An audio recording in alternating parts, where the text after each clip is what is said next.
तीन साधु और एक विधवा औरत। ये एक ऐसी रोमांचक कहानी है जो सुनकर आपके रोंगटे खड़ा हो जाएगी। हिमाचल के एक सुदूर गांव में, जहां घने जंगल रहस्यों को अपने आगोश में छिपाए रखते थे, वहां एक छोटा सा गांव बसा था, कालिकापुर। गांव के लोग सादगी से जीवन जीते थे, लेकिन एक अनकही डर की छाया हमेशा उनके दिलों पर मंडराती थी।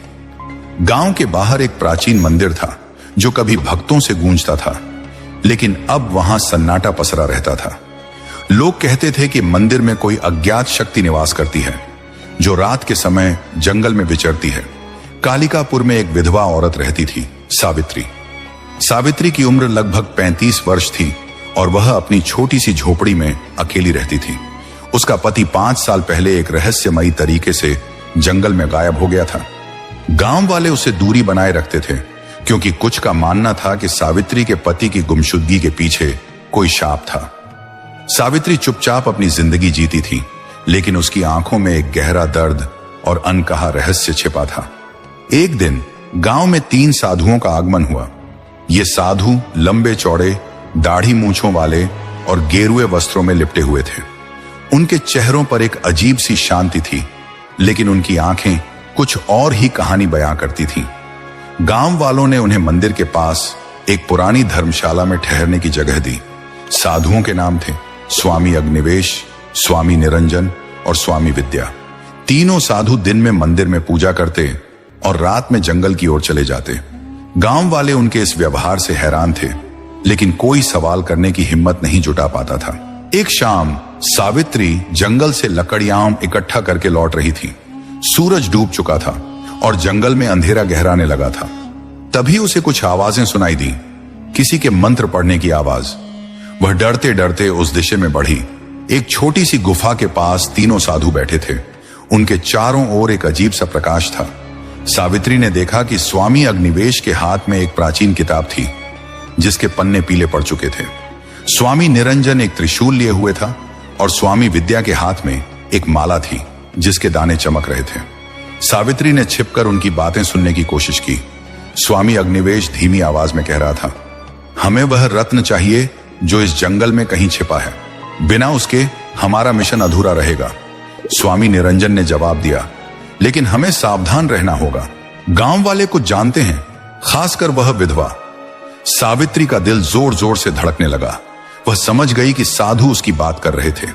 वह चुपके से पीछे हटी, लेकिन उसका पैर एक सूखी टहनी पर पड़ गया और आवाज हुई। साधुओं ने तुरंत उस दिशा में देखा। स्वामी विद्या ने तेज आवाज में कहा, कौन है वहां? सावित्री भागने लगी, लेकिन स्वामी निरंजन की तेज नजरों ने उसे देख लिया। रुको, स्वामी निरंजन ने कहा और तेजी से उसके पीछे दौड़ा। सावित्री जंगल के घने रास्तों से भाग रही थी, लेकिन स्वामी निरंजन ने उसे पकड़ लिया। तुम यहां क्या कर रही थी? उसने गुस्से से पूछा। सावित्री ने डरते हुए कहा, मैं बस लकड़ियां लेने आई थी, मैंने कुछ नहीं देखा। स्वामी अग्निवेश और स्वामी विद्या भी वहां पहुंच गए। स्वामी अग्निवेश ने सावित्री को गौर से देखा और कहा, तुम सावित्री हो, है ना? हमें तुमसे कोई दुश्मनी नहीं है, लेकिन अगर तुमने हमारी बातें सुनी हैं तो तुम्हें चुप रहना होगा। सावित्री ने सहमति में सिर हिलाया और वहां से भाग निकली। उस रात वह अपनी झोपड़ी में सो नहीं पाई। साधुओं की बातें उसके दिमाग में घूम रही थी। रत्न, मिशन, ये साधु आखिर चाहते क्या हैं? उसने सोचा। अगले दिन सावित्री ने फैसला किया कि वह साधुओं पर नजर रखेगी। वह जानना चाहती थी कि वे क्या छिपा रहे हैं। उसने अपने पति की गुमशुदगी को भी इस रहस्य से जोड़कर देखा। शायद साधुओं का मिशन और उसके पति का गायब होना एक दूसरे से जुड़े हुए थे। वह दोपहर के समय चुपके से मंदिर के पास गई। साधु वहां नहीं थे। उसने मंदिर के पीछे एक पुराना कुआं देखा जो सूख चुका था। कुएं के पास कुछ अजीब से निशान थे, जैसे किसी ने वहां खुदाई की हो। सावित्री ने निशानों को ध्यान से देखा। तभी उसे एक छोटा सा ताबीज मिला, जिस पर संस्कृत में कुछ लिखा था। वह उसे अपनी साड़ी में छिपाकर घर लौट आई। रात को सावित्री ने ताबीज को ध्यान से देखा। उस पर लिखा था, यत्र रत्नम तत्र शक्ति।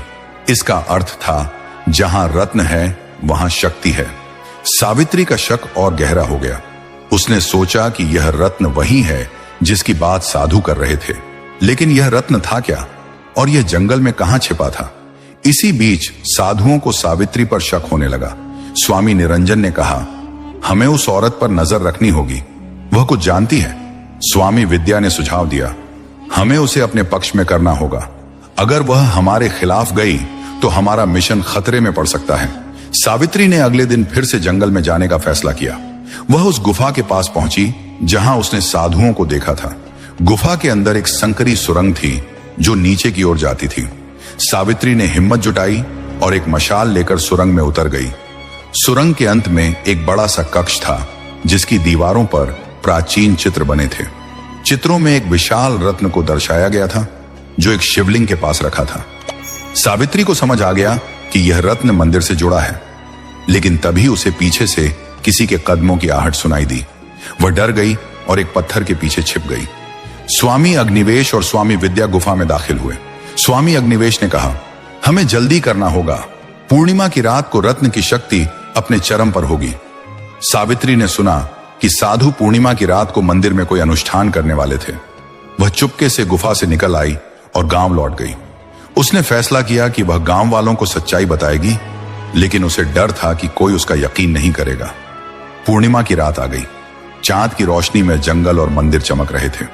सावित्री ने गांव के कुछ विश्वसनीय लोगों को साधुओं की योजना के बारे में बताया, लेकिन केवल एक बूढ़ा ज्योतिषी पंडित रामदास उसकी बात पर यकीन करने को तैयार हुआ। पंडित रामदास ने कहा, यह रत्न कोई साधारण रत्न नहीं है, यह कालिका रत्न है जो अनंत शक्ति का स्रोत है। अगर यह गलत हाथों में पड़ गया तो विनाश निश्चित है। सावित्री और पंडित रामदास मंदिर की ओर बढ़े। मंदिर के अंदर साधु एक बड़े अनुष्ठान की तैयारी कर रहे थे। उनके सामने एक शिवलिंग था और उसके पास एक चमकता हुआ रत्न रखा था। सावित्री ने देखा कि स्वामी निरंजन के हाथ में वही त्रिशूल था जिसे उसने गुफा में देखा था। पंडित रामदास ने सावित्री को इशारा किया कि वह रत्न को हटाने की कोशिश करे। सावित्री चुपके से शिवलिंग के पास पहुंची, लेकिन स्वामी विद्या ने उसे देख लिया। रुको, उसने चिल्लाया। साधुओं ने सावित्री को पकड़ लिया, लेकिन तभी पंडित रामदास ने मंत्र पढ़ना शुरू किया। उनके मंत्रों की शक्ति से साधु एक पल के लिए स्तब्ध हो गए। सावित्री ने मौका पाकर रत्न को उठा लिया और मंदिर से बाहर भागी। साधु उसके पीछे दौड़े। जंगल में एक रोमांचक पीछा शुरू हुआ। सावित्री ने रत्न को अपनी साड़ी में छिपाया और जंगल के गहरे हिस्से में भागती रही। जंगल के बीच एक प्राचीन वृक्ष के पास सावित्री रुक गई। उसने देखा कि रत्न की चमक बढ़ रही थी। तभी साधु वहां पहुंच गए। स्वामी अग्निवेश ने कहा, हमें वह रत्न दे दो सावित्री, यह तुम्हारी समझ से परे है। सावित्री ने हिम्मत से जवाब दिया, मैं जानती हूं कि यह रत्न क्या है। यह शक्ति का स्रोत है, लेकिन यह विनाश भी ला सकता है। मैं इसे तुम्हें नहीं दूंगी। तभी एक अजीब सी घटना हुई। रत्न की चमक इतनी तेज हो गई कि साधु पीछे हट गए। एक आकृति प्रकट हुई। यह सावित्री का पति था जो 5 साल पहले गायब हो गया था। उसने कहा, सावित्री, तुमने सही किया। यह रत्न मेरे पास था, लेकिन मैं इसे गलत हाथों में नहीं पड़ने देना चाहता था, इसलिए मैंने इसे जंगल में छिपा दिया और खुद गायब हो गया। सावित्री की आंखों में आंसू थे।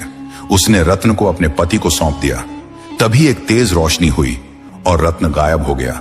साधु हैरान रह गए। स्वामी अग्निवेश ने गुस्से से कहा, तुमने हमारा मिशन बर्बाद कर दिया।